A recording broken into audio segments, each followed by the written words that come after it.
Welcome everybody to Forza Horizon 5, and today we're dealing with the seasonal championship. This one's called Eurocross, and we're in A-class Italian cars. So, yeah, and we're getting there in the Koenigsegg Agera, which has been added to this game via the festival playlist. New addition to this game, although not a new addition to this series. So, yeah, this is a fantastic car. Yards. Turn sharp left. I've already seen what it can do in how fast will it go, and yeah. Turn sharp left.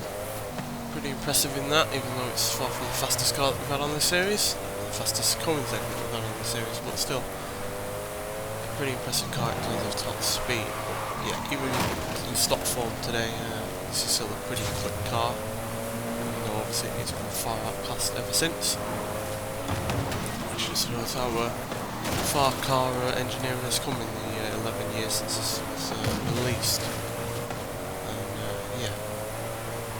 Believe that a car like this could be considered slow by some people nowadays, which, considering it's got nearly 1,000 horsepower and can easily top 240, 250 mile an hour, is kind of ridiculous, quite frankly. But that's just the way that perspective and context has changed. But yeah, let's get to this championship and see where we're going to be racing, just which Italian cars we're going to be racing in. Even though we are in A-class, which is quite a high class, it's not going to be quite as dominated by the certain cars that you expect at your destination. to be from Italy. So yeah, let's see where we're going to be racing. Mainly in this city, for instance, so that's pretty cool. So yeah, as you'd expect, Italian cars, mostly going to be Ferraris. So yeah, we've got the California T, which I'm quite a fan of, especially in comparison to the standard California from the late 2000s, and then we've got the 575M Maranello, fantastic front engine car. The 360 Gestale, the F50, I don't like the F50 at all. Same with the 512 TR, I'm not a massive fan of that either.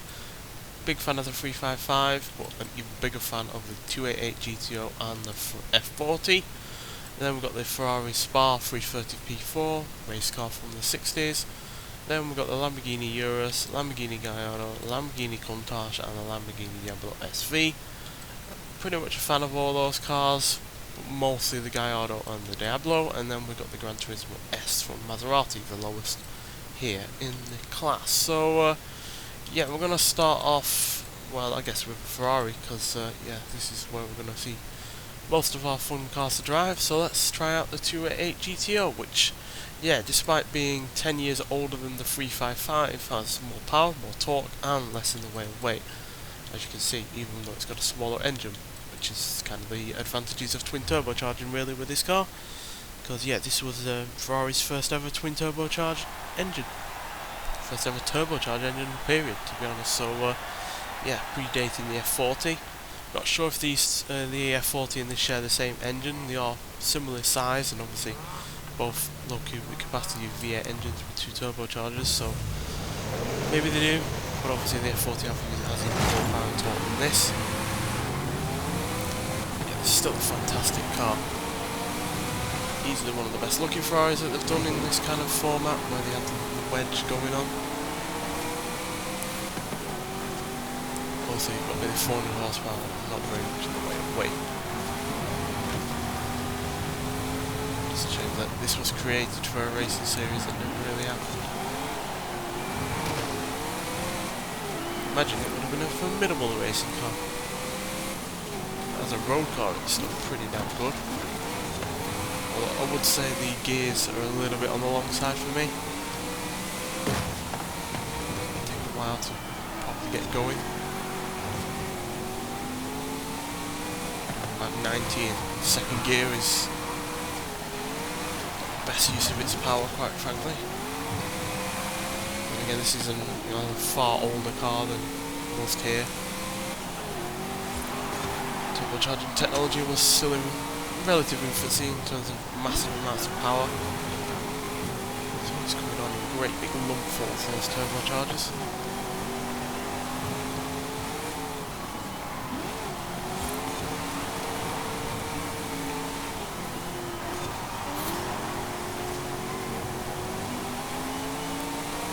It does surprise me that only this and the F40 were their turbocharged cars from last two and a half decades, you'd expect the fact that they did have great success getting a lot of power and torque out of such small engines with turbocharging would have been something to have gone the way with in the future, into the 90s and early 2000s. But they did not do that at all. They had to wait right up until the 2010s, I believe, until the turbocharging came back. And even then I think it was more out of necessity than want, because of regulations and emissions and all that. It was clearly just a case of let's get more power out of less when it came to these, to hell with anything else. Screecher of a V8 though.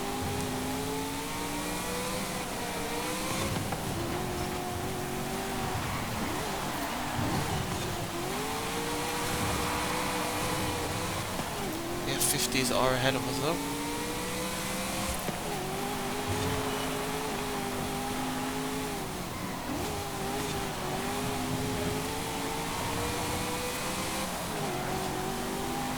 Gaining, come on.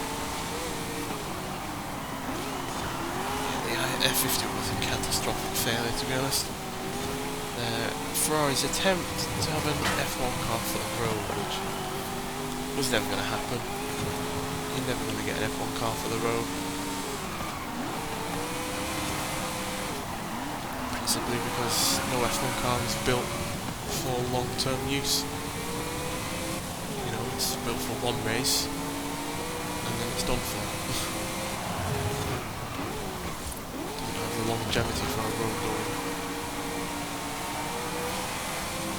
car, or the general road going use.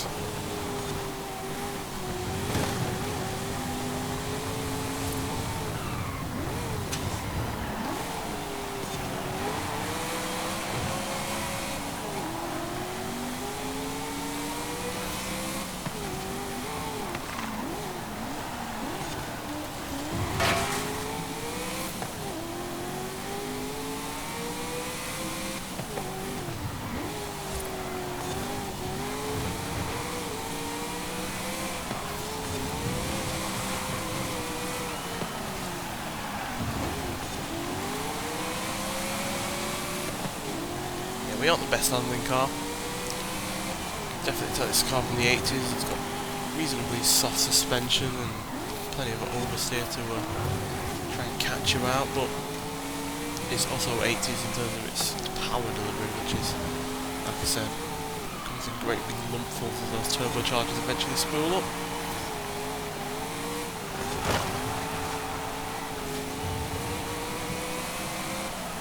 But it is kind of funny in that kind of way.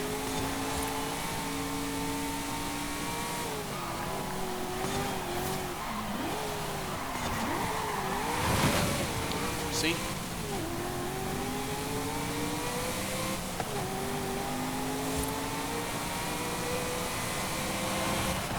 And there we go. Not a convincing win. It took us a while to get to first. First is where we ended up, so that's the more important thing. So yeah, there we go. 20 points in the bag ahead of the two F50s and a fellow 288 GTO. So let's move on to the second race and see what we can do. Right, so for this second race, let's try out a Lamborghini. And now, I'm going to try out the Gallardo. I love this car. It's probably one of my favourite modern Lamborghinis, purely because it looks great. It's, yeah, what the Gallardo standard version should have been, you know, 10 years prior, whenever it came out. Mad looks, plenty of power and torque, not much in the way of weight, and yeah, plenty of fun to have on the go as well. And as you can see, handling and braking is pretty damn good as well for what is obviously a convertible car. You know, it's a far more road-going friendly car than, say, the likes of a 288 GTO or anything like that. And yeah, you compare it to, say, ooh, let's have a look at a Ferrari from the modern day. You know, the California T, for instance, which, yeah, it's a little bit heavier, but it has, as you can see, generally more power and torque. It's only 8 horsepower down, and yet it's worse in terms of handling and braking, where as this, yeah, it's a lot better. Obviously it's also convertible like the California, but I feel like this handles its power and torque better. So yeah, let's see what it can do. Now this is 10 years old now, which, to be honest, it doesn't look it at all. Look at some 10-year-old cars and they do look 10 years old, whereas this, yeah, looks still quite fresh. And even though obviously the hardtop is a better car in terms of its driving capabilities and stuff, the convertible is where it's at for me, even though obviously it's currently raining, so yeah.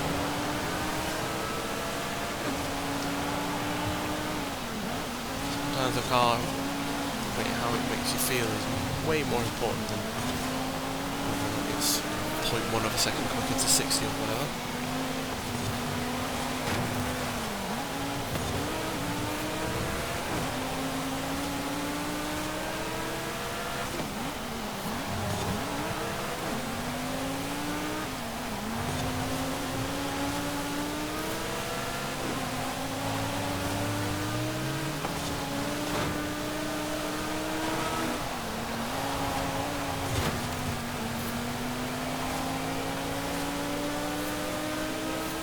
Should give you the option at the start of a race to whether you want the roof up or down.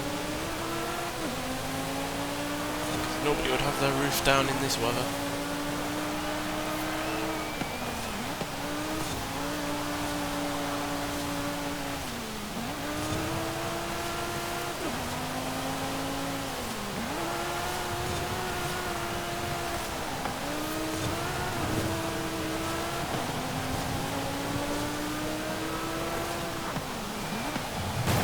Oh dear. Did not see those bollards.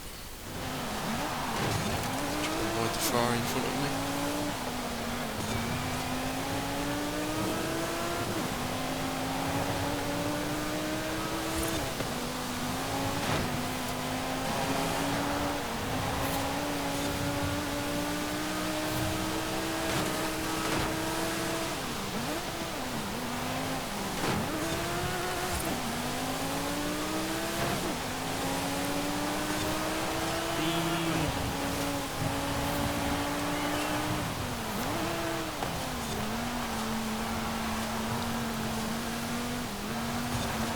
You wouldn't think this is an all-wheel drive car and how easily it's able to slide around. Then again, it is raining, so I guess that is helping a little bit. Still, as you can see, it's getting plenty of sideway action, which is part of the fun of these Lamborghinis. Lamborghinis are never meant to be the overly serious kind of car brand, unlike Ferrari, which are seemingly obsessed with getting everything they can out of their cars and their engines and the like. Lamborghini are definitely a far better effort in terms of what they're able to do in terms of fun. So yeah, Lamborghini there giving us a win, just like Ferrari did, but I think I had a lot more fun in that Lamborghini than I did in the Ferrari. So yeah, another 20 points in the bag. Again, not a massively convincing win there. As you can see, we're only just 2 seconds ahead, but ahead is where we are. So yeah, beating the F355s and the Countach. So let's get on to the third and final race and see if we can seal off this championship with a win.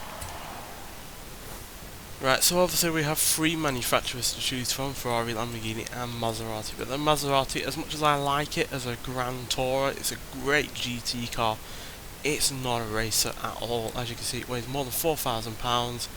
And yeah, it's struggling on the horsepower and torque front. So yeah, as much as I like it, we're not going to race it. We are going to go though in a Ferrari, and one of my more favourite Ferraris, not because it's particularly massively quick, but just because I enjoy driving it, and that is the Maranello. I know it's not anywhere near as great as some Ferraris, and as a 20-year-old car, it's probably not the age the best here.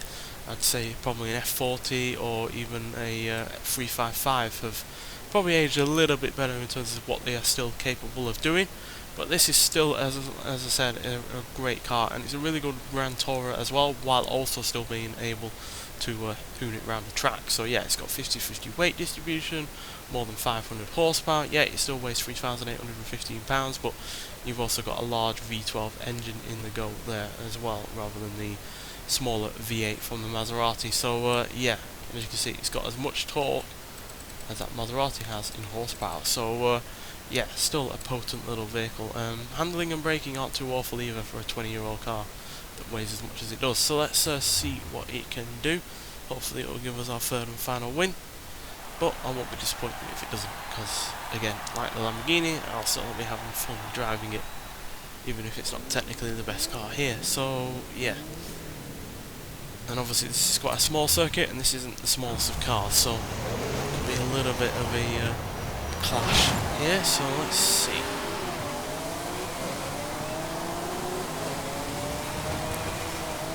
Doesn't really rather like the sound of its V12.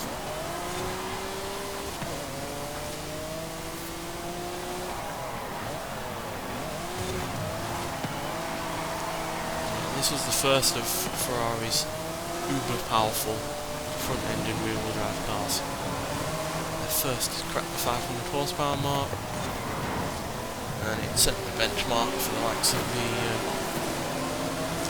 F12 Bernaletta and leaving the 599 GTO. So yeah, very much a landmark car for Ferrari.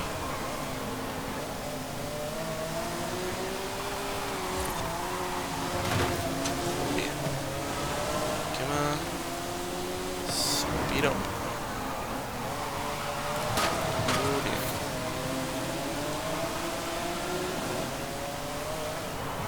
Very hairy car this, despite its age and weight.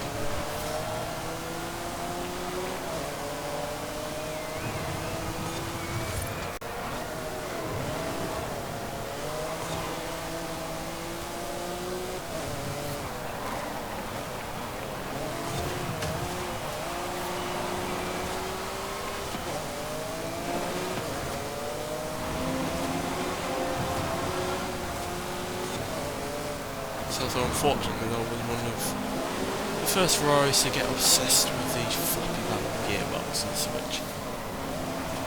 Yeah, definitely have their place nowadays, but back then when the technology really wasn't quite there, it kind of hindered the car's enjoyment. See it on old series of Top Gear where that's pretty much all they could complain about. But with reason. You know, you look at what the Aston Martin Vanquish wasn't able to really do with its gearbox, where it was incredibly jerky and really rather slow to respond, especially when it comes to changing down.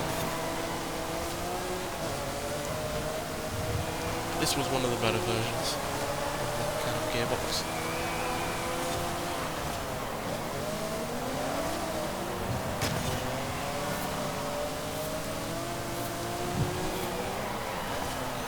More straight line speed than the 360 Charlie there. Way more.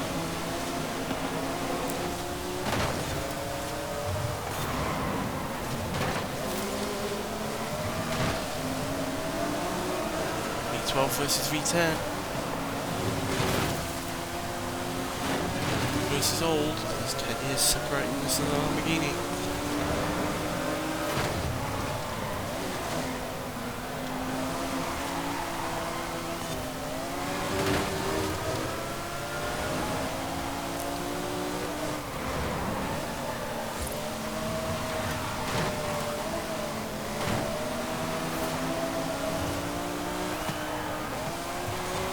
Stretch. Come on, yeah. Kind of cheesed it a little bit, but whatever.